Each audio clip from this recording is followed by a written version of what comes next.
ক্রমে যখন ধারণা হয়ে এসেছে যে চাকরি না করলে আমিও জগতে অমর কীর্তি রেখে যেতে পারি, ঠিক সেই সময় বাইরে থেকে কিশোরীর হাঁক শোনা গেল।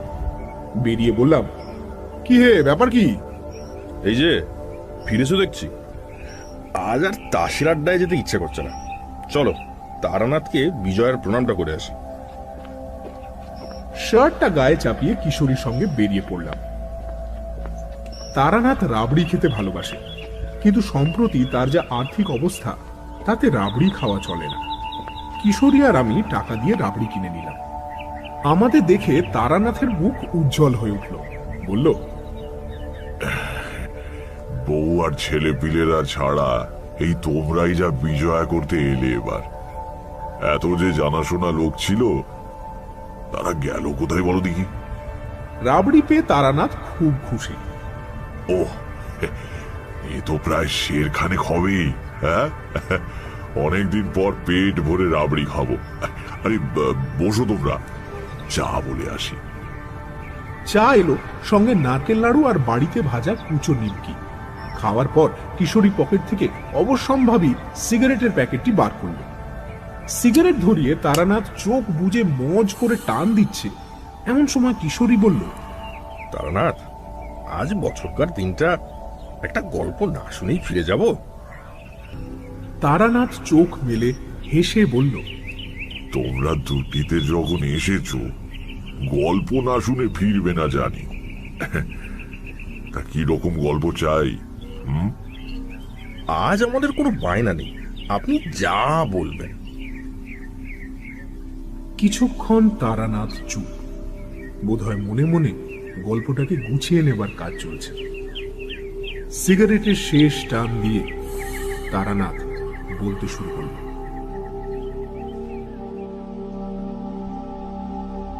বীরভূমের একটা রেল স্টেশনের প্ল্যাটফর্মে বসে আছি। লুপ লাইনের অখ্যাত গেঁয়ো স্টেশন। সাহেবগঞ্জ লোকাল ধরে হাওড়া আসবো, তা সে ট্রেন শুনলাম 1.5 ঘন্টা লেট। কোথাও একটা খাবারের দোকানও নেই যে 1 কাপ চা খাবো। একটা বিড়ি ধরিয়ে পাইচারি করছি, দেখি প্ল্যাটফর্মের একেবারে শেষ প্রান্তে একটা ইটের পাঁজার ওপর একজন বিশাল চেহারা লোক চুপ করে বসে আছে। পোশাক খুবই সাধারণ, খাটো ধুতির ওপর একটা ফতুয়া গোছের জামা, আর পায়ে বহু পুরনো একজোড়া চটি। মাথায় অযত্ন লালিত ঝাঁকড়া চুল, কিন্তু লোকটার ওই সোজা বসবার ভঙ্গিতে আর চোখের দৃষ্টিতে এক আশ্চর্য ব্যক্তিত্বের ছাপ রয়েছে। বারবার তাকিয়ে তাকিয়ে দেখতে হয়। আমাকে অনেকক্ষণ একা কাটাতে হবে, কাজে আলাপ জমাবার উদ্দেশ্যে ইটের পাঁজার এক পাশে বসে পড়ে জিজ্ঞাসা করলাম, সাহেবগঞ্জ লোকাল ধরবেন বুঝি? আমার দিকে না তাকিয়ে এই লোকটা বলল, হ্যাঁ। তো সে ট্রেন তো শুনলাম 1.5 ঘন্টা দেরিতে আসছে। হ্যাঁ। দুবার এরকম একাক্ষরই উত্তর দেবার পর লোকটি এবার আমার দিকে তাকালো। বেশ বুদ্ধিদীপ্ত চোখে আমার আপাদ মস্তক দেখে নিয়ে বলল, গুরুর দর্শন লাভ ঘটেছে? হেসে বললাম, কি করে বুঝলেন? লোকটিও সামান্য হেসে বলল, হাত গুনতে হয় না, তোমার গেরুয়া রুদ্রাক্ষের মালা দেখেই বলা যায় যে তুমি কোন পথের পথিক। আর গুরুর ব্যাপারটা? গুরুর কৃপা না পেলে চোখে জ্যোতি ফোটে না। তোমার চোখে সেই জ্যোতি রয়েছে। তুমি বলছি বলে আবার রাগ করছো না তো? তুমি আমার চেয়ে অনেকটাই ছোট। সবিনয়ে বললাম, না না, আমাকে তুমিই বলবেন। আমার বয়স কত বলে মনে হয়? ভালো করে তাকিয়ে দেখে বললাম, বছর 50 হবে নাকি? আমার 72 চলছে, সামনে চৈত্রে 73 হবে। অবাক হয়ে বললাম, বলেন কি? যা, তা কি করে হতে পারে? আপনার তো একটা চুলও পাকেনি দেখছি। পাকবেও না, যেদিন যাবার হবে এইভাবেই চলে যাব। আমি উঠে তার পায়ের ধুলো নিয়ে বললাম, আপনি নিশ্চয়ই সিদ্ধ পুরুষ। অনেক ভাগ্যে আপনার দেখা পেলাম। আমাকে আশীর্বাদ করবেন। লোকটি সজ্জন। আমি পায়ে হাত দিতে সংকুচিত হয়ে বললেন, আরে আরে, পায়ে হাত দিচ্ছ কেন? আমি সিদ্ধ পুরুষ টুরুষ কিছু নই ভাই। নিয়মিত প্রাণায়াম করি, তাতেই শরীর তৈরি হয়ে গেছে আর কি। জরার আক্রমণ কিছুদিন ঠেকিয়ে রাখতে পারবো। ইটের পাঁজার ওপর লোকটির পাশে জমিয়ে বসলাম। একটু একটু করে আলাপ হয়ে গেল। জানতে পারলাম তার নাম বিশ্বেশ্বর ভট্টাচার্য। লোকে বিশু ঠাকুর বলে ডাকে। এককালে মুর্শিদাবাদের কোন গ্রামে বাড়ি ছিল, এখন কিচ্ছু নেই। এই রকম ঘুরে ঘুরে বেড়ান। কোথাও কোনো বটতলায় বা মন্দিরে আশ্রয় নেন। সাধু সন্তের প্রতি গ্রামের মানুষের আকর্ষণ চিরকালের। তারা দেখতে এসে কলা মূলো যা দেয় তাতেই একটা পেট চলে যায়। জিজ্ঞাসা করলাম, তো এখন যাচ্ছেন কোথায়? উনি একটু চুপ করে থেকে বললেন, বেশি দূর নয়, এই কয়েকটা স্টেশন পরে আমার এক গুরু ভাইয়ের বাড়ি। একসঙ্গে দীক্ষা নিয়ে দুজনে কিছুদিন সাধনা করেছিলাম। পরে সে অবশ্য বিয়ে থা করে সংসারী হয়। ধানের ব্যবসা করে কিছু টাকাও করেছিল। সেটাই তার কাল হলো শেষ অবধি। নড়ে বসে বললাম, কিরকম? বিশু ঠাকুর বললেন, আমার সেই বন্ধু, মানে রাম ঘোষাল, দিন 10-12 আগে খুন হয়েছে। সে কি? খুন? কেন? রামের কিছু টাকা পয়সা হয়েছিল, এই খবর অনেকেই জানত। নিজের বসত বাড়ি থেকে একটু দূরে বাঁশ ঝাড়ের পেছনে রাম একখানা ঘর তুলেছিল। সেখানে রাত্রিরে গিয়ে সাধন ভজন করবার চেষ্টা করত। গৃহী হয়েও এই অভ্যেসটা ছাড়তে পারেনি। এই ঘরেরই মাটির মেঝেতে টাকা পুঁতে রেখেছিল রাম। তাকে মেরে মাটি খুঁড়ে সবকিছু নিয়ে চলে গেছে। কে করলো এই কাজ? বিশু ঠাকুর বললেন, জানি না, তবে যে করেছে তাকে শাস্তি পেতেই হবে। যে কাঠায় মাপ, সে কাঠায় শোধ, বুঝলে? ঠাকুরের গলার স্বরে একটু অবাক হলাম। এ শুধু প্রিয় বন্ধুর অক্ষম হাহাকার নয়, এ কথার পেছনে দৃঢ় প্রত্যয় লুকিয়ে রয়েছে। কিন্তু অজ্ঞাত হত্যাকারীর বিরুদ্ধে বিশু ঠাকুর কি বা করতে পারেন তা বুঝলাম না। তুমি কোথায় চলেছ? হেসে বললাম, কোথাও না, মানে কোনো ঠিক নেই আর কি।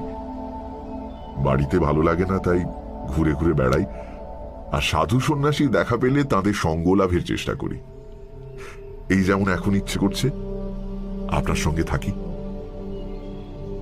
বিশু ঠাকুর এই প্রথম হাসলেন, বললেন, আমার সঙ্গে থাকতে চাও? বেশ, চলো, আমার কোনো আপত্তি নেই। খাওয়া দাওয়া কিন্তু আমার যা জুটবে তোমারও তাই, আবার নাও জুটতে পারে। চলবে তো? আমার অভ্যেস আছে। আমার সংক্ষিপ্ত উত্তরে বিশু ঠাকুর একবার আমার মুখের দিকে তাকিয়ে দেখলেন, তারপর বললেন, বেশ, চলো তাহলে। অখ্যাততর একটি স্টেশনে নেমে মাইল 6 হেঁটে ঘোর সন্ধেবেলা রাম ঘোষালের গ্রামে পৌঁছানো গেল। বিশু ঠাকুর আগে 2-1 বার এ গ্রামে এসেছেন। তিনি হনহন করে হেঁটে গ্রামের একেবারে শেষ প্রান্তে একটা বড় 8চালা বাড়ির সামনে দাঁড়ালেন। মাঝখানে উঠোন ঘিরে গায়ে গায়ে লাগা অনেকগুলো ঘর। উঠোনে তুলসী মঞ্চ, ঘরে ঘরে আলো জ্বালার উদ্যোগ চলছে। সঙ্গে কয়েকটি শিশুর কলরব শোনা যাচ্ছে। কিন্তু সব মিলিয়ে বাড়ির পরিবেশে একটা শোকের বিষণ্ণতা পরিব্যাপ্ত হয়ে আছে।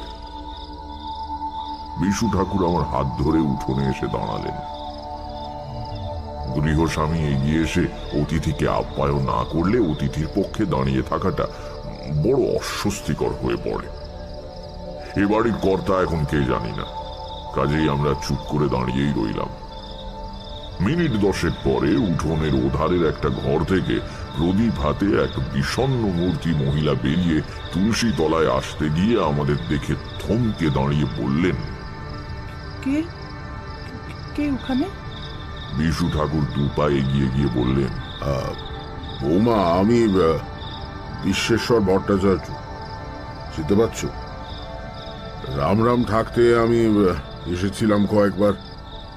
মহিলাটি এক মুহূর্ত নীরব থাকবার পর চিৎকার করে কেঁদে উঠলেন।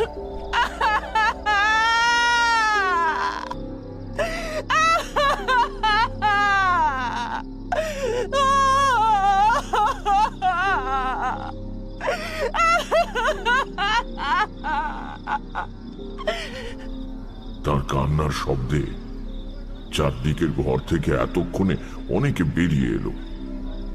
বেশ কিছুক্ষণ একটা মিশ্র কোলাহল চলবার পর আমরা দাওয়ায় বসবার আসন পেলাম। 1 ঘন্টা পরে বিশু ঠাকুর এসেছেন শুনে গ্রামের অনেকে জড়ো হয়েছে রাম রাম ঘোষালের বাড়ি।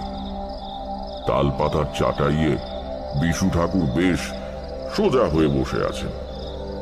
রাম রামের ছোট ভাই শিবরাম চোখে জল নিয়ে হাত জোড় করে ধরা গলায় বলছে, ঠাকুরমশাই, কে কাজ করেছে জানি না, কিন্তু যেই করুক সে খুব ভুল করেছে। দাদা আমার শিবতুল্য মানুষ ছিলেন, ব্যবসা করতেন বটে, কিন্তু টাকা কড়ির ওপর কোনো লোভ ছিল না। কত লোকের পাওনা ছেড়ে দিয়েছেন, কত লোকের কন্যাদায় উদ্ধার করেছেন। এই অঞ্চলের সবাই জানতো বিপদে পড়ে রাম ঠাকুরের কাছে গেলে খালি হাতে ফিরতে হবে না। এত পয়সা উপার্জন করতেন, কিন্তু নিজে পড়তেন একটা খাটো ধুতি। সারাদিনের শেষে খেতেন 1 মুঠো আতপ চাল সেদ্ধ। আমার বিশ্বাস হত্যাকারী চাইলে দাদার টাকা পয়সা সব বের করে দিতেন, খুন করবার দরকার হতো না। সবই ভাগ্য, সবই ভাগ্য। বিশু ঠাকুর জিজ্ঞেস করলেন, পুলিশ কি বলছে? শিবরাম উত্তর দেবার আগেই ভিড়ের মধ্যে থেকে একজনকে বলে উঠল, পুলিশ বরাবর যা বলে, খুনের পরদিন সকালে খবর দেওয়া হয়েছে, পুলিশ এসেছে বিকেলে। কি ঝামেলা ভাবুন তো। আমার দারোগা বলে দিয়েছিল পুলিশ পৌঁছানোর আগে যেন মৃতদেহ সৎকার করা হয়। সেই দেহ নিয়ে পরদিন রাত 12টা অবধি সবাই বসে। এদিকে পুলিশের কি হম্বিতম্বি, পালে গ্রাম শুদ্ধ লোকে ফাঁসে কাটে তুলে দেয়। তারপর পুলিশও চলে গেল, সবকিছু মিটে গেল। খুনে আর কোথায় ধরা পড়েছে? বিশু ঠাকুর বিষণ্ণতা মাখানো গলায় বললেন, ঠিকই, পুলিশের অপদার্থতা আর কারো জানতে বাকি নেই। খুনিকে তারা ধরতে পারবে বলে আমার বিশ্বাসও হয় না। রাম রাম এমন বেঘরে মারা যাবে স্বপ্নেও ভাবিনি। না, এ খুনের কিনারা কিছু হবে না। আমি একটু অবাক হয়ে বিশু ঠাকুরের মুখের দিকে তাকালাম। এই আজই কয়েক ঘন্টা আগে উনি জোর দিয়ে বলেছেন খুনিরা শাস্তি পাবেই, আবার এখন বলছেন হত্যার কিনারা হবে না। ব্যাপারটা কি? কিন্তু বিশু ঠাকুর সত্যিই যেন কেমন হতাশ আর হাল ছড়া ভঙ্গিতে বসে রয়েছেন, আর চোখে মুখে শোকের ছায়া। আসলে বন্ধুর মৃত্যুতে বুড়ো মানুষ হয়তো রেগে গিয়ে ওসব কথা তখন বলেছিলেন। সত্যিই তো, কি করে আর এখন ধরা যাবে হত্যাকারীকে? ইতিমধ্যে একজন দীর্ঘ দেহ শ্যামবর্ণ লোক ভিড়ের থেকে একটু আলাদা হয়ে দাওয়ার এক প্রান্তে বসে সবার কথা শুনছিল। গ্রাম্য মানুষদের থেকে তার ব্যক্তিত্বকে কিছুটা আলাদা করে বোঝা যায়। অন্য সবাই বেশিরভাগই খালি গায়ে এসেছে, কেবল এই লোকটির গায়ে হাফ হাতা নীল শার্ট। এসব শহুরে ধাঁচ লোকটা পেল কোথায় এই ভাবছি, এমন সময় লোকটা বলে উঠল, খুনের কিনারা হবে না বলছেন? ভাবলেও খারাপ লাগে। রামজাঠার মতো লোক খুনের শাস্তি না হলে তার আত্মা শান্তি পাবে না। কিছুই কি করার নেই?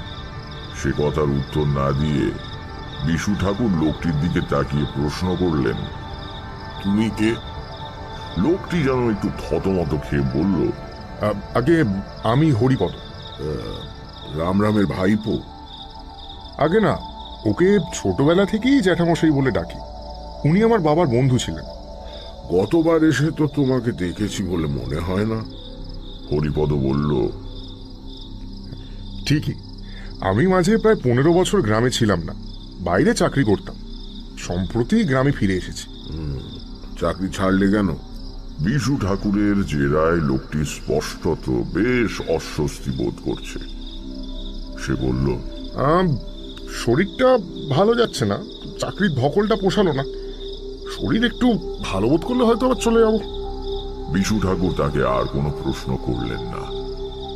উপস্থিত ব্যক্তিদের মধ্যে একটু মাতব্বর মতো শ্রীদাম ঘোষ তিনি বলে উঠলেন, ঠাকুর, যখন এসেছেন এদের বাড়িতে একটু সস্তায়ন করে দিয়ে যান।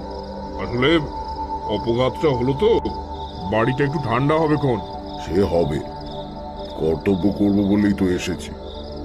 আবার ঠাকুরের দিকে তাকিয়ে দেখলাম, ভারী অদ্ভুত মানুষ তো। সেই সেই দৃঢ় প্রত্যয়ের সুর ফিরে এসেছে গলায়। কর্তব্য, কি কর্তব্যের কথা উনি বলছেন? কিন্তু আমাকে বেশি ভাবতে না দিয়ে বিশু ঠাকুর হঠাৎ দাঁড়িয়ে উঠে বললেন, চলো দেখি তোমরা, রামরামে সেই চালাঘরটা কোন দিকে, একটু দেখে আসি জায়গাটা। গ্রামে যেমন হয় পুরো ভিড়টা আমাদের সঙ্গে চলল। বাড়ির পেছনের ঘন বন জঙ্গলের মধ্যে দিয়ে একটা ছোট্ট সুঁড়ি পথ চলে গিয়েছে। সেটা ধরে বেশ কিছুটা যাওয়ার পর মৃত বলরাম ঘোষালের সাধন পীঠে এসে উপস্থিত হলাম। সামান্য খানিকটা জায়গা পরিষ্কার করে মজবুত চালাঘর তোলা হয়েছে। মাটির সিঁড়ি বেয়ে উঠে প্রথমে সরু দাওয়া, তারপর ঘর। দরজা খোলা, হা হা করছে। এখানে কয়েকদিন আগেও একজন রীতিমতো জীবন্ত মানুষ বসে ঈশ্বরের আরাধনা করত। এখনো তার রক্তের দাগ মাটির মেঝেতে লেগে রয়েছে। এইসব ভাবতে গিয়ে মনটা উদাস হয়ে গেল। হাসি মুখে যে লোকটা দুপুরে ভাত খেয়েছে, ভোরে সূর্য প্রণাম করেছে, ভবিষ্যতের স্বপ্ন দেখেছে, সে জানতো না পরের দিন সকালে এই পৃথিবীটা তার কাছে অনেক দূরের হয়ে যাবে। এইটুকু তো মানুষের জীবন, নিতান্ত অনিশ্চিত। এরই মধ্যে কত ঈর্ষা, কত বিদ্বেষ, পার্থিব ভোগ্যবস্তু অধিকার করে রাখার প্রাণপণ প্রচেষ্টা, কি সার্থকতা এর! বিশ্বেশ্বর ভট্টাচার্য আর আমি দাওয়া পেরিয়ে ঘরের মধ্যে ঢুকলাম। শ্রীরামের হাতে লণ্ঠন ছিল, সেও আমাদের সঙ্গে ঢুকলো ঘরে, তার পেছন পেছন শিবরাম। বাকিরা ভিড় করে দাঁড়ালো দরজার কাছে। গ্রামে এমনিতে জীবন নিস্তরঙ্গ, কাজেই সামান্য কিছু ঘটলেও খবর রটে বিদ্যুতের গতিতে। ঘোষাল বাড়িতে দুজন সাধু এসেছে, এবার তার রোটে যেতেই অর্ধেক গ্রাম রামরামের চালাঘরের সামনে এসে জমল। ঘরের এক কোণে কাঠের ছোট জলচৌকির ওপর লাল বনাত দিয়ে ঢাকা ঠাকুরের আসন। সেখানে সিঁদুর মাখানো একটি পাথরের কালী মূর্তি রয়েছে। দেয়ালে দশমহাবিদ্যার ছাপা ছবি বাঁধানো, বাজারে যেমন কিনতে পাওয়া যায়। এছাড়া সমস্ত ঘরে আর কিছুই নেই, আসবাবপত্রও না। ঘরের মেঝেতে এখানে সেখানে মাটি খুঁড়ে ডাঁই করা রয়েছে। হত্যাকারী বেশ মাথা ঠান্ডা লোক বলতে হবে। একজনকে খুন করে তার মৃতদেহের পাশে বসে মাটি খুঁড়ে লুকোনো টাকা বের করতে হলে স্নায়ুর ওপর রীতিমতো কর্তৃত্ব থাকা প্রয়োজন। একবারে যে খুঁজে পায়নি তা বোঝাই যাচ্ছে, কারণ মেঝের বিভিন্ন অংশ খোঁড়া হয়েছে। ঠাকুরের আসনের সামনে মাটির মেঝেতে কালো ছোপ লেগে রক্ত শুকিয়ে কালো দেখাচ্ছে। অর্থাৎ গভীর রাত্রিরে রামরাম ঘোষাল যখন দরজার দিকে পেছন ফিরে সাধনায় রত ছিলেন, তখন আততায়ী পেছন থেকে তাকে আঘাত করে। মাটিতে লেগে থাকা রক্তের দাগের দিকে তাকিয়ে বিশু ঠাকুরের চোখ জলে ভরে এলো। ধরা গলায় তিনি বললেন, রাম রাম, তুই আমাদের চেয়ে অনেক বড় ছিলি। আমি তো সংসার ছেড়ে বিভাগে হয়ে বেড়াই, তুই তুই গৃহী হয়েও সাধনা ছাড়িসনি। অনেক অনেক মহৎ ছিলি তুই। তারপর কেমন একটা দৃষ্টিতে ঘরের অন্ধকার একটা কোণের দিকে তাকিয়ে ফিস ফিস করে বললেন, আমি আমি এসে গিয়েছি, কাজ সেরেই ফিরব। তুই তুই ভাবিস না। এমন দৃঢ়তার সঙ্গে বিশু ঠাকুর কথাগুলো বললেন যেন ঘরের ওই শূন্য অন্ধকার কোণে তিনি এক অশরীরী উপস্থিতিকে প্রত্যক্ষ করছেন। আমার সমস্ত শরীরে কাঁটা দিল। শ্রীরাম আর শিবরামও দেখি কেমন ভাবে তার দিকে তাকাচ্ছে, পাগল ভাবছে কিনা কে জানে। বিশু ঠাকুর বললেন, চলো তারানাথ, বাইরে যাই। ঘর থেকে বেরিয়ে আমরা দাওয়ায় বসলাম। গ্রামবাসীরা চারদিকে ঘিরে রইল। আমি শ্রীরামকে বললাম, ঘোষাল মশাইয়ের সাহস ছিল বলতে হবে। এমন নির্জন জায়গায় জঙ্গলের মধ্যে রাত্রিরে একা থাকতেন, সাধারণ লোক হলে পারত না। আগে হ্যাঁ, তবে সাধক মানুষ তো কিচ্ছু পরোয়া করতেন না। হ্যাঁ, শিবরাম বলল, দাদার সঙ্গে কেতু থাকতো, দাদার আদরের কুকুরটা। কিন্তু দাদার মৃত্যুর পর থেকে ওকেও কোথাও দেখতে পাচ্ছি না। হ্যাঁ, কোথায় যে গেল কুকুরটা। হঠাৎ দেখলাম বিশু ঠাকুর সোজা হয়ে বসেছেন, চোখে বুদ্ধি মেশানো খরদৃষ্টি। বললেন, কেতু কি দেশি কুকুর? আজ্ঞে, বিলিতি কুকুর আর এই গ্রামে কোথা থেকে পাচ্ছি বলুন? তবে দেশি কুকুর বলে ওকে কেউ অবহেলা করতে সাহস পেত না। এই বিশাল চেহারা কেতু, সিংহের মতো থাবা, ভারী গলায় তার গর্জন শুনলে অচেনা লোকে নাড়ি ছেড়ে যেত। বাড়ির কাছে কারো আসার উপায় ছিল না, বাঘের মতো কুকুর ঠাকুর মশাই। দাদার পেছন পেছন ঘুরতো সারাদিন। দাদা রাত্রিরে এখানে এলে কেতু দরজার কাছে চুপটি করে এসে বসে থাকতো। তাকে আর দেখতে পাওয়া যাচ্ছে না বলছো? না ঠাকুর মশাই, দাদা মারা যেতে কোথাও চলে গিয়েছে হয়তো। জন্তু জানোয়াররা সব বুঝতে পারে তো। বিশু ঠাকুর যেন বিষয়টা ঝেড়ে ফেলার মতো করে শিবরামকে বললেন, তা হবে হয়তো, যাক গে সেই কথা। আমরা কিন্তু আজ রাত্রিটা এখানেই থাকবো, বুঝলে? শিবরাম অবাক হয়ে বলল, এখানে কি করে থাকবেন? পাড়া থেকে এতটা দূরে বনের মধ্যে। আমাদের কোনো অসুবিধা হবে না, শুধু কিছুটা দুধ দিয়ে যেও, আর এক বোঝা শুকনো কাঠ, ধুনি জ্বালাবো। শিবরাম বলল, আমি গিয়েই কাঠ আর দুধ পাঠিয়ে দিচ্ছি। যদি বলেন চাল ডালার নতুন হাঁড়িও দিচ্ছি, বরং দুটো ভাত ফুটিয়ে নিয়ে। বিশু ঠাকুর দৃঢ় গলায় বললেন, প্রয়োজন হবে না, আমি রাত্রিরে দুধ ছাড়া কিছু খাই না। ঠিক আছে, পাঠিয়ে দিচ্ছি ঠাকুর মশাই। তবে আজ আমাদের বাড়িতে থাকলেই ভালো করতেন। আমার এরকম বাইরে থেকেই অভ্যেস, আর বাড়িতে থাকলে ঘুমোতে পারবো না। তাছাড়া ভয় কি? এখান থেকে চেঁচিয়ে ডাকলে তো তোমরা শুনতে পাবে, তাই না? আগে হ্যাঁ। তবে ঠিকই আছে, কাল আমরা চলে যাব, একটা রাত এখানেই কেটে যাবে। যার সঙ্গে এত বন্ধুত্ব, যাকে নিয়ে সম্পর্ক, সেই যখন রইল না। তারপর একটা দীর্ঘ নিঃশ্বাস ছেড়ে বিশু ঠাকুর বললেন, না, আর মায়া বাড়াবো না। ঠাকুরের গলাটা যেন বড়ই অভিনয় ঠেকল। এত দীর্ঘশ্বাস ফেলে হাহুতাশ করবার লোক উনি নন। কি ব্যাপার বুঝতে না পেরে আমি চুপ করে রইলাম। বিশু ঠাকুর আবার বললেন, সত্যি মানুষের কি কপাল! টাকা পয়সা তো মেজে খুঁড়ে নিয়ে গেলই, গ্রামের কালী মন্দিরটাও আর হলো না। ভিড়ের মধ্যে সামান্য গুঞ্জন চলছিল, হঠাৎ সেটা থেমে গেল। সবাই নতুন কথা শুনে বিশু ঠাকুরের মুখের দিকে তাকিয়ে আছে। শ্রীরাম ঘোষ বলল, আগে ঠাকুরমশাই, এই কালী মন্দিরের কথাটা কি বললেন? ঠিক তো বুঝতে পারলাম না। কেন তোমরা জানো না? রাম ঠিক করেছিল গ্রামে বিরাট কালী মন্দির প্রতিষ্ঠা করবে। স্বপ্নে আদেশ পেয়েছিল নাকি দেবীর কাছ থেকে। এই জন্য কিছু সোনা কিনে জমিয়ে রেখেছিল বেচারা। সেসবও তো হত্যাকারী নিয়ে গেল। শিবরাম অবাক হয়ে বলল, দাদা সোনা কিনে জমিয়ে রেখেছিল? বলেন কি ঠাকুর মশাই? কই, আমরা তো কিছু জানতাম না। জানবে কি করে? গোপনে করছিল তো কাজটা।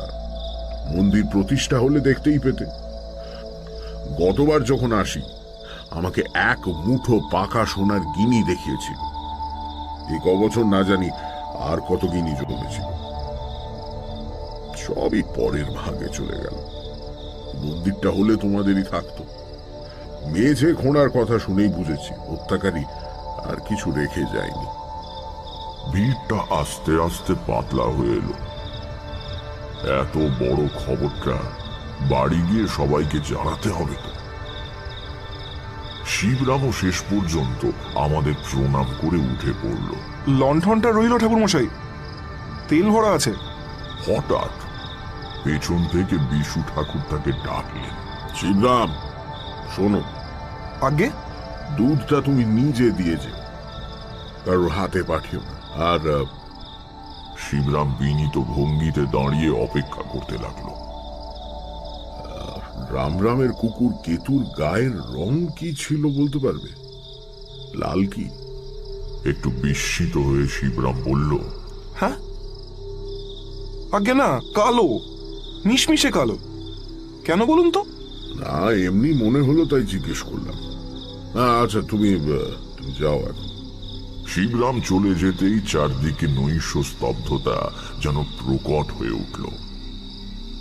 ঝিঁঝি ডাকছে জঙ্গলে, বাঁশ বনে অদ্ভুত শব্দ করে বাঁশ দুলছে। মাথার উপরে কেবল একটুখানি খোলা আকাশ দেখা যায়। অজস্র নক্ষত্র ফুটেছে কালো রাত্রির পটে।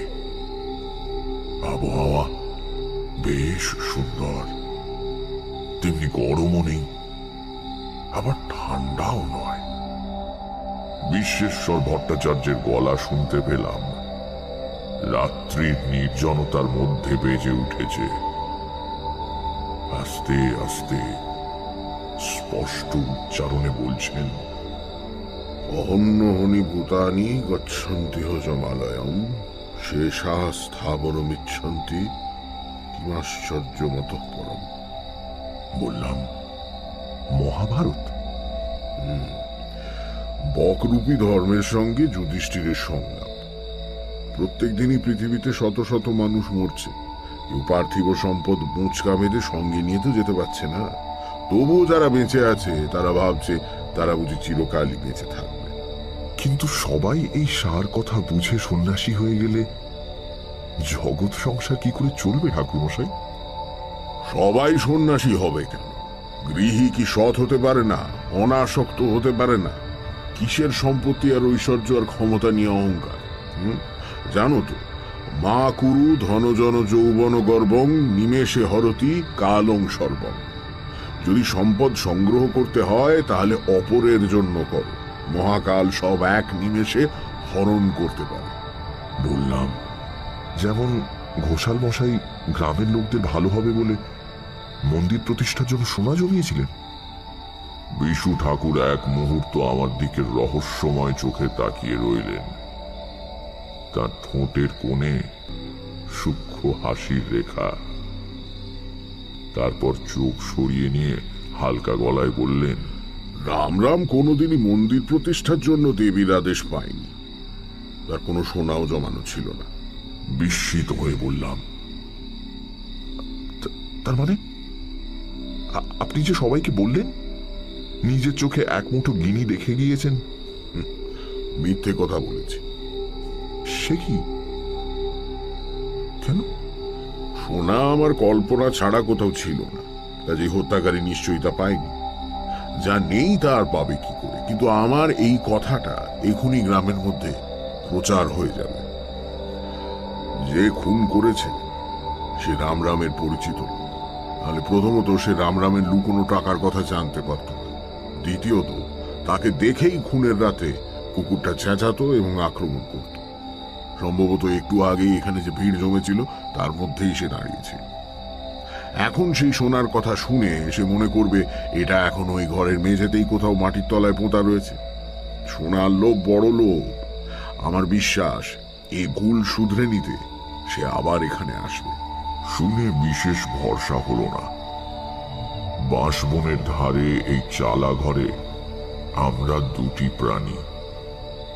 রাত্রিরে যদি রামরামের হত্যাকারী আবার আসে তাহলে আমি অন্তত খুব একটা আনন্দ পাব না।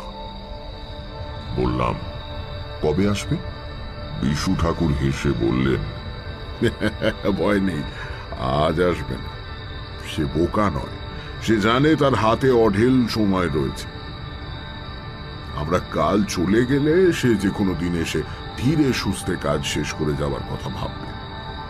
একজন অসতর্ক মানুষকে খুন করা সোজা, কিন্তু ধুনি জ্বালিয়ে জেগে থাকা দুজন মানুষকে আক্রমণ করা সহজ নয়। আর খামোকা করবি বা কেন, যখন পরে নিরুপদ্রবে কাজটা সারা যেতে পারে। একটু ভেবে বললাম, কিন্তু আমরা তো কাল চলে যাচ্ছি, তাহলে এই ফাঁদ পেতে লাভ কি? খুনি এলেই বা তাকে ধরবে কে? আর ধরলেই বা কি প্রমাণ হবে? রাত্রিরে এই চালাঘরের কাছে ঘুরঘুর করছিল, কাজেই সে রামরাম ঘোষালকে মেরেছে, এমন যুক্তি কি আদালত শুনবে? বিশু ঠাকুর যথার্থ বিস্ময়ের সঙ্গে বললেন, আদালত? এর মধ্যে আদালত আসছে কোথা থেকে? তাহলে? পরে বলবো। তুমি তো আমার সঙ্গে আছো, দেখতেই তো পাবে। চুপ করে বসে আছি, একদম চুপ। ওদিকে সময় গড়িয়ে যাচ্ছে। বিশু ঠাকুর আপন মনে গুনগুন করে একটা শ্যামা সঙ্গীত গাইছেন।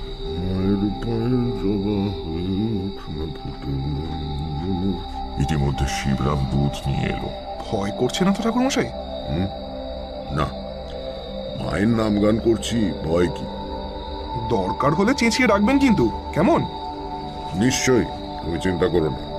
শিবরাম চলে গেলে ঠাকুর মশাই আমার দিকে তাকিয়ে বললেন, শিবরামকে নিজে এসে দুধ দিয়ে যেতে বলেছিলাম কেন জানো? কেন? আমরা আশায় এই গ্রামের একজন নিশ্চয়ই স্বস্তি বোধ করছে না। সে কে তা তো আমরা জানি না, তাই সাবধানে থাকাই ভালো। সামনে আক্রমণ না করলেও খাবারে বিষ মিশিয়ে দিতে বাধা কোথায়? দুধটা শিবরামের নিজের গরু, নিশ্চিন্তে খেতে পারো। খাবো? খাও। শিবরাম তার দাদাকে খুন করেনি। কি করে বুঝলেন? আমি বুঝতে পারি। নিজের পোঁটলা থেকে একটা পেতলের ঘটি বের করে তাতে অর্ধেক দুধ ঢেলে নিয়ে মাটির ভাঁড়টা আমার দিকে বাড়িয়ে দিয়ে বললেন, খাও। ঘটিতে একটা চুমুক দিয়ে বিশু ঠাকুর বললেন, যে অন্যায় করে মনে তার সব সময়ই ভয় থাকে, এই বুঝি ধরা পড়ল। সবার দিকেই সে সন্দেহের চোখে তাকায়, তাই এই সাবধানতাটুকু নিতেই হলো। শুধু দুধ খেতে কষ্ট হচ্ছে না? লজ্জা পেয়ে বললাম, না না। আমারই ভুল। তুমি ছোকরা লোক, তোমার খিদে পেতেই পারে। কি খেতে ভালোবাসো তুমি? হেসে বললাম, আমার এখন কিছু না হলেও চলবে। হ্যাঁ, তবে একটু আগে মনে পড়ছিল ছোটবেলায় গ্রামের বিরিঞ্চি ময়রার দোকানের মাখা সন্দেশের কথা। মা দুধ আর মাখা সন্দেশ খেতে দিতেন মাঝে মাঝে। কোথায় গেল সেই ছোটবেলা? মাখা সন্দেশ মানে কাঁচা গোল্লা? ভালো মজা তো। আজই বিকেলে তোমার সঙ্গে দেখা হওয়ার একটু আগে খানিকটা মাখা সন্দেশ কিনেছিলাম রাত্রিরে আর কিছু না জুটলে খাবো বলে। আর তুমিও কিনা পৃথিবীতে এত জিনিস থাকতে মাখা সন্দেশই খেতে চাই। দাঁড়াও। বিশু ঠাকুর পোটলার মধ্যে হাত ঢুকিয়ে একটা শাল পাতা ঠোঙা বের করে আমার হাতে দিলেন। ঠোঙার ভেতরে অনেকখানি কাঁচা গোল্লা। ঠাকুরের দিকে তাকিয়ে বললাম, এটা আপনি বিকেলে কিনেছেন? মানে আমার সঙ্গে দেখা হওয়ার আগে? হ্যাঁ, কেন? এই সন্দেশ তো এখনো গরম রয়েছে। একটু থতমত খেয়ে বিশু ঠাকুর বললেন, মোচকার ভেতর ছিল তো তাই গরম রয়ে গিয়েছে আর কি। আপত্তি জানিয়ে বললাম, না, তাই কখনো হতে পারে নাকি? হতে পারে নিশ্চয়ই, নইলে হলো কি করে? নাও নাও, আর কথা না বাড়িয়ে খেয়ে ফেলো দেখি, তারপর তুমি ঘুমো, আমি জেগে থাকবো। শুয়ে শুয়ে অনেক রাত্রির অবধি দেখলাম বাঁশবনের মাথা দুলছে তারা ভরা আকাশের পটভূমিকায়। ঘুম আসার আগে একবার জিজ্ঞাসা করলাম, আচ্ছা, কেতুর কি ভুল বলুন দেখি? গম্ভীর গলায় বিশু ঠাকুর উত্তর দিলেন, কেতুকে হত্যাকারী মেরে ফেলেছে, সম্ভবত বিষ মেশানো খাবার দিয়ে। চেনা লোক বলে কেতু চেঁচামেচি করেনি, হাত থেকে খাবারও নিয়েছে। কিন্তু রামরামকে আঘাত করতে দেখলেই সে আক্রমণ করত, কাজেই তাকে আগে সরানো একান্ত দরকার ছিল। দেহটা কোথায় গেল তাহলে? খুব সম্ভবত শেয়াল নিয়ে গেছে। এসব অঞ্চলে সাবধানে দরজা দিয়ে না শুলে অনেক সময় ছোটখাটো শিশুকেও বিছানা থেকে শেয়াল টেনে নিয়ে যায়। আবার শুয়ে আকাশের দিকে তাকিয়ে আছি। ঘুম আসে না, ঘুম আসে না। হঠাৎ আরেকটা প্রশ্ন মাথায় আসতে জিজ্ঞাসা করলাম, আচ্ছা, আপনি কেতুর গায়ের রঙের কথা জিজ্ঞেস করলেন কেন? এটা আমি কিন্তু বুঝতে পারিনি। চটে গিয়ে বিশু ঠাকুর বললেন, বেশ করেছি, জিজ্ঞেস করেছি। কেবল প্রশ্ন করে। ঘুমও না কেন বাপু? কোন ব্যাপারটাই বা এই অবধি তুই বুঝতে পেরেছ? ঠাকুরকে আর না ঘাঁটিয়ে বিনা বাক্য ব্যয় পাশ ফিরে শুয়ে কিছুক্ষণ বাদে ঘুমিয়ে পড়লাম। সারা রাত স্বপ্ন দেখলাম কেতু ল্যাজ নাড়তে নাড়তে বিশু ঠাকুরের হাত থেকে মাখা সন্দেশ খাচ্ছে। পরের দিন সকালে আমরা শিবরামের কাছে বিদায় নিয়ে চলে এলাম। সে আমাদের কয়েকটা দিন তার বাড়িতে আতিথ্য গ্রহণের জন্য খুব অনুরোধ করেছিল, কিন্তু বিশু ঠাকুর রাজি হলেন না। তার নাকি কাজে আজই শিউরি রওনা হতে হবে, থাকার কোনো উপায় নেই, পরে বরঞ্চ কখনো, ইত্যাদি ইত্যাদি। শিবরাম, শ্রীদাম ঘোষ ইত্যাদি অনেকেই গ্রামের সীমানা পর্যন্ত আমাদের এগিয়ে দিয়ে গেল। স্টেশনের কাছে একটা নির্জন জায়গায় এসে বিশু ঠাকুর দাঁড়িয়ে পড়লেন। তারপর আমার দিকে তাকিয়ে বললেন, তারানাথ, এখন আমি যে বলছি খুব মনোযোগ দিয়ে শোনো। আমরা শিউরি যাচ্ছি না, আমরা যেখানেই থাকবো আজকের দিনটা। তারপর রাত্রিরে আবার গ্রামে ফিরে যাব। অবাক হয়ে বললাম, তার মানে? মানে এই যে আমরা চলে গিয়েছি মনে করে রামরামের খুনি আজ রাত্রিরেই আমাদের পেতে আসা ফাঁদে পা দেবে। অত সোনা মাটির তলায় পড়ে আছে জেনে সে শান্তিতে ঘুমোতে পারবে না। মানুষের চরিত্র যতদূর বুঝেছি তাতে আমার দৃঢ় বিশ্বাস, আর দেরি না করে আজ রাতেই সে আসবে। তাকে ধরতে গেলে ওই চালা ঘরের পাশে জঙ্গলে আমাদের লুকিয়ে বসে থাকতে হবে। কিন্তু এই কাজ কি আমাদের দুজনের দ্বারা সম্ভব? খুনির হাতে তো অস্ত্র থাকতে পারে। তাছাড়া আগে যা বলেছিলাম, কাউকে ধরলেও সেই যে খুন করেছে তা প্রমাণ করা যাবে না। ধরবার সময় দু একজন সাক্ষীও তো থাকা ভালো। সব ব্যবস্থা হয়েছে। আমরা রওনা হওয়ার আগে বাড়ির মেয়েরা প্রণাম করতে চায় বলে শিবরাম আমাকে অন্দরমহলে নিয়ে গেল না, তখনই শিবরামকে আমি সমস্ত কথা খুলে বলেছি। শিবরাম, তার 2 জোয়ান ছেলে আর বাড়ির কয়েকজন কৃষক আজ রাত্রিরে না ঘুমিয়ে তৈরি হয়ে বসে থাকে। আমাদের ডাক শুনলেই তারা দৌড়ে চালা ঘরে এসে হাজির হবে। আপাতত দিনের বেলাটা আমরা স্টেশনেই কোথাও ঘাপটি মেরে কাটিয়ে দিই। এসো। এরকম একটা খুনোখুনির ব্যাপারে আমার জড়িয়ে পড়তে ইচ্ছে করছিল না মোটেও। আবার ঘটনার শেষটা দেখার জন্য নিদারুণ কৌতূহলও ছিল। ফলে থেকেই গেলাম। ভালো সিদ্ধান্তই নিয়েছিলাম, কারণ এর ফলে জীবনের এক অন্যতম আশ্চর্য অভিজ্ঞতা আমার সেদিন লাভ হয়েছিল। প্ল্যাটফর্মের শেষ প্রান্তে কয়েক বস্তা পাটের পেছনে বসে আমাদের দিনটা কেটে গেল। সন্ধে নামতে বিশু ঠাকুর উঠে গিয়ে স্টেশনের বাইরের মুদিখানা থেকে কিছু চিড়ে আর গুড় কিনে এনে আমাকে দিলেন। নাও, তোমার আর রামরামের বাড়ি হয়ে যাবার কোনো দরকার নেই।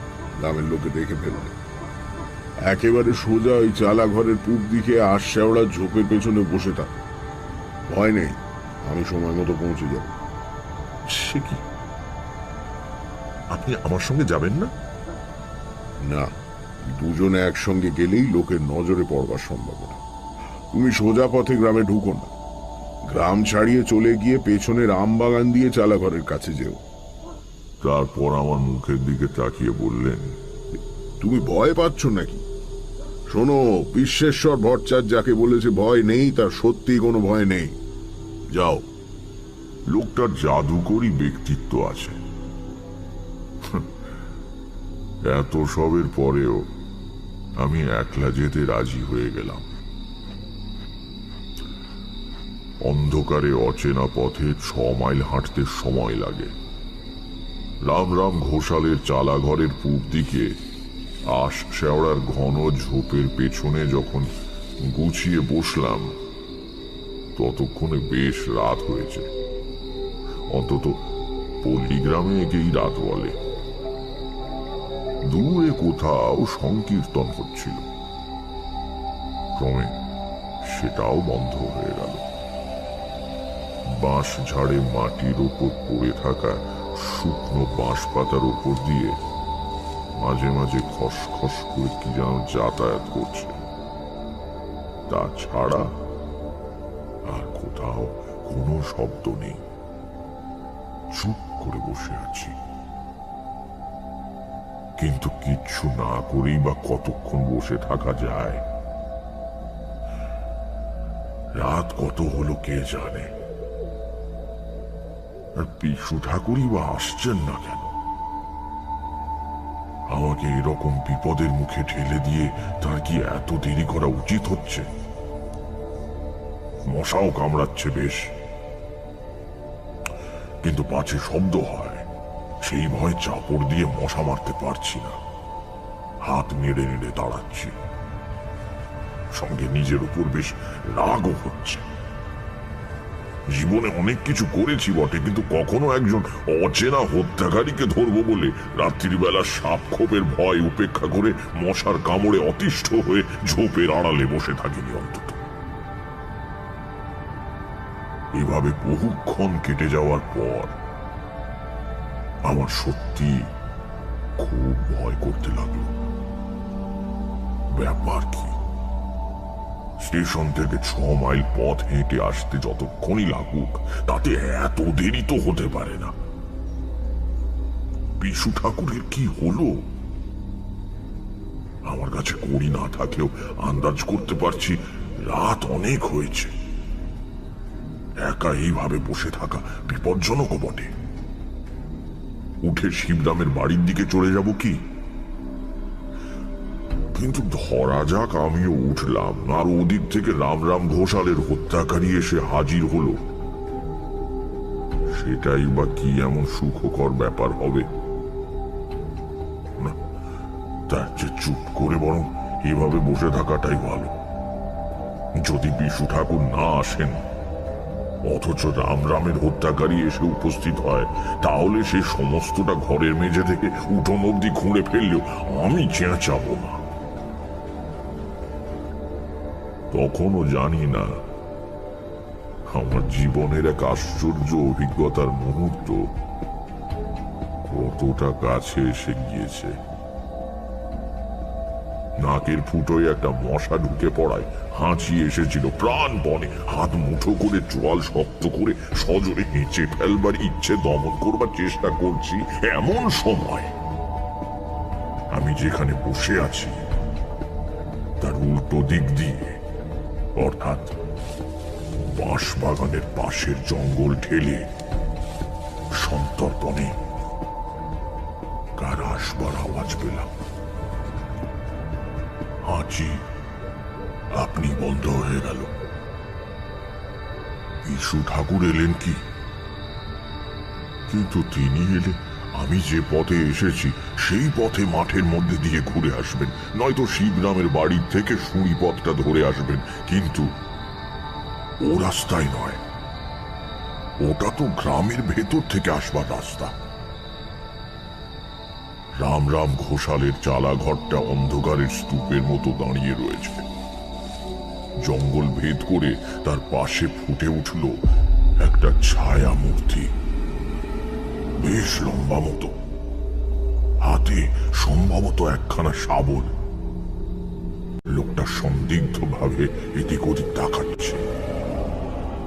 আমি যেভাবে যেখানে বসে আছি তাতে আমাকে দেখতে পাওয়া সম্ভব নয়, কিন্তু প্রচন্ড ঝুঁকির কাজে প্রবৃত্ত হলে মানুষের স্নায়ু এক ধরনের বিশেষ সংবেদনশীলতা লাভ করে। তাই দিয়ে লোকটা হয়তো অনুভব করেছে আজ রাতে এই জায়গা তার পক্ষে নিরাপদ নয়। ততক্ষণে আমি কিন্তু লোকটাকে চিনে ফেলেছি। হরিপদ। কি নৃশংসতা মানুষ টাকার লোভে করতে পারে! বাবার বন্ধুকে হত্যা করতে তার হাত কাঁপেনি, আবার আজ এসেছে সোনার লোভে। হরিপদর মনোবল বোধহয় ভেঙে পড়ল। ইতস্তত করে সে ফিরে যাওয়ার উদ্যোগ করছে। আমার চুপ করে দেখে যাওয়া ছাড়া অন্য কোনো গতি নেই। এমন সময় আমার বাঁদিকে খুব কাছে ঝোপের মধ্যে একটা আওয়াজ শুনে চমকে তাকিয়ে অবাক হয়ে গেলাম। বুকের মধ্যে বিস্ময়ে আর আতঙ্কে ঢেউ খেলে উঠল। কখন যেন আমার ঠিক গা ঘেঁষে এসে দাঁড়িয়েছে একটা বাঘের মতো মিশমিশে কালো কুকুর। তার প্রগাঢ় নিঃশ্বাসের শব্দ স্পষ্ট শুনতে পাচ্ছি। এক দৃষ্টে সে ঝোপের ফাঁক দিয়ে হরিপদের দিকে তাকিয়ে রয়েছে। হরিপদ বোধহয় কিছু শুনতে পেয়েছিল।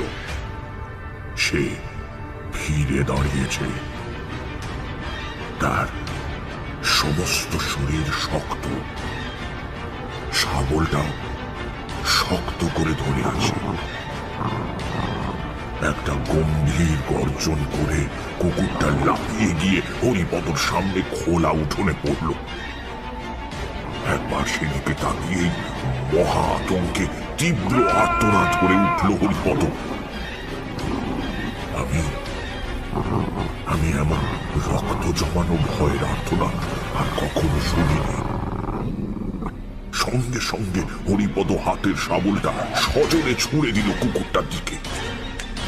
ভারী লোহার শাবল ডান পায়ের থাবায় এসে লাগতেই কুকুরটা আর একবার তীব্র গর্জন করে হরিপদের উপর লাফিয়ে পড়ল।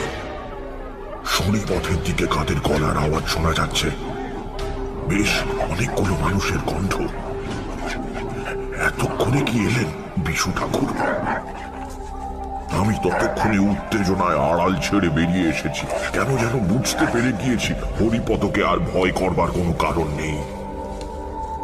শিবরামের গলা শোনা যাচ্ছে। ভয় নেই ঠাকুর মশাই, এই যে আমরা এসে গেছি সবাই। এদিকে উঠোনে মাটিতে পড়ে দু হাত দিয়ে আত্মরক্ষার ব্যর্থ চেষ্টা করছে হরিপদ। কি এক অপার্থিব আতঙ্ক দেখে যেন তার নিজের পেশির ওপর সব কর্তৃত্ব চলে গিয়েছে। তার বুকের ওপর শরীরের ঊর্ধ্বাংশ চাপিয়ে দিয়ে গলায় দাঁত বসাবার সুযোগ খুঁজছে কুকুরটা। ডান থাবা দিয়ে ঝরঝর করে রক্ত পড়ছে, সেদিকে তার কোনো ভ্রুক্ষেপ নেই। আমার পাশে লোকজন নিয়ে পৌঁছে গিয়েছে শিবরাম। গ্রামের আরো লোকজন ছুটে আসছে, তাদেরও গলার শব্দ শুনতে পাচ্ছি। কুকুরটার দিকে একবার তাকিয়েই শিবরাম চিৎকার করে উঠল, কেতু, তুই তুই কোথা থেকে এলি? কেতু ততক্ষণে হরিপদর টুটি কামড়ে ধরেছে। হরিপদর দুহাত অবশ হয়ে এলিয়ে পড়েছে দুদিকে। কেবল পা দুটো পর্যায়ক্রমে মৃত্যু বিক্ষেপের সামনে পিছনে নড়ে অদৃশ্য কি একটা বস্তু যেন ঠেলে দূর করে দেবার চেষ্টা করছে। শ্রীরাম ঘোষ সহ গ্রামের আরো অনেকে এসে পড়ে বিস্ফারিত চোখে উঠোনের ভয়াবহ দৃশ্যের দিকে তাকিয়ে আছে। শিবরাম বলল, কিন্তু লোকটাকে হরিপদ না? বললাম,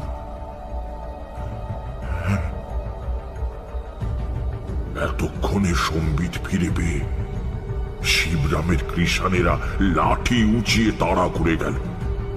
কেতু সরে গিয়ে মুখ তুলে তাকালো একবার। তার কষ বেয়ে গড়াচ্ছে তাজা রক্ত। তারপরে এক লাফে কেতু পাশের ঝোপে পড়ে মিলিয়ে গেল। শোনা গেল শুকনো বাঁশ পাতার উপর তার পায়ের শব্দ দূরে মিলিয়ে যাচ্ছে। কৃষানেরা যখন ধরাধরি করে হরিপদর দেহ রামরাম ঘোষালের জ্বালা ঘরের দাওয়াই এনে রাখলো, তখন সে দেহে আর প্রাণ নেই। শিবরাম বলল, শেষে হরিপদ এই কাজ করলো? ছি ছি ছি ছি ছি, দাদা ওকে নিজের ছেলের মতো ভালোবাসতেন। আমি জিজ্ঞাসা করলাম, ঠাকুরমশাই কোথায়? তিনি তো আপনার সঙ্গেই ছিলেন, আপনার সঙ্গেই থাকবার কথা। আপনি জানেন না? কিন্তু কেতু এলো কোথা থেকে? উত্তরটা পেলাম বিশু ঠাকুরের সঙ্গে দেখা হবার পর। তিনি পরম প্রশান্ত মুখে প্ল্যাটফর্মের চায়ের দোকানে বসে গরম চা খাচ্ছিলেন। আমাকে দেখে বললেন, এই যে তারানা, এসো, চা খাবে? আমার আর কালকে যাওয়া হলো না, বুঝলে। তুমি চলে যাবার পর বললে বিশ্বাস করবে না, ঘুমিয়ে পড়েছিল। এক ঘুমে রাত কাবা। জেগে দেখি ভোর হয়ে এসেছে। ভাবলাম আর এতটা পথ হেঁটে কি হবে, তুমি নিশ্চয়ই এসে পড়বে সকালে। তা কি হলো বলো রাত্রিরে? খামোকা জাগতে হলো তো? নিতান্ত গা জ্বালা করা সত্ত্বেও সমস্ত ঘটনা তাকে বললাম। তার বিশেষ কোনো ভাব পরিবর্তন হলো বলে তো মনে হলো না। চায়ের শেষ চুমুক দিয়ে পেয়ালা নামিয়ে রাখতে রাখতে বললেন, আচ্ছা, শেষ অব্দি হরিপদর এই কাজ? এটা একেবারে নরাধম। ঠিক শাস্তি পেয়েছে। আপনি বলেছিলেন কেতু মারা গেছে। ভুল বলেছিলাম, বেঁচে আছে তো দেখাই যাচ্ছে। যাকে ট্রেনের প্রথম ঘন্টা পড়েছে, টিকিট কাটকে যাও। একটু চুপ করে থেকে বললাম, আমি আপনার সঙ্গে আর যাব না। কোথায় যাবে তবে? কলকাতার দিকে যাব, কাজ আছে। বিশু ঠাকুর হেসে বললেন, বেশ, তাই যেও। আমাকে ট্রেনে তুলে দাও অন্তত, তোমার গাড়ির তো দেরি আছে। গাড়িতে তুলতে গিয়ে খেয়াল করলাম বিশু ঠাকুর ঘোড়াচ্ছেন। ডান পায়ের পাতায় ন্যাকড়ার পট্টি বাঁধা। আমার বুকের ভেতরটা হিম হয়ে এলো। বললাম, এ কি, আপনার পায়ে কি হয়েছে? কাল বিকেলেও তো দেখিনি। বিশু ঠাকুর বললেন, ও কিছু না, প্ল্যাটফর্মের বেড়া পার হতে গিয়ে কাঁটা তারে লেগে কেটে গিয়েছে। আমি এক দৃষ্টে বিশু ঠাকুরের ডান পায়ের পট্টির দিকে তাকিয়ে আছি। হরিপদর সেই আর্তনাদ, শাবল ছুঁড়ে মারা, কেতুর ডান পায়ের রক্তের ধারা। তবে কি ট্রেন ছেড়ে দিল। জানলা দিয়ে মুখ বাড়িয়ে বিশু ঠাকুর হাসি হাসি মুখে আমার দিকে তাকিয়ে আছেন। সেই শেষ আর কখনো তাকে দেখিনি।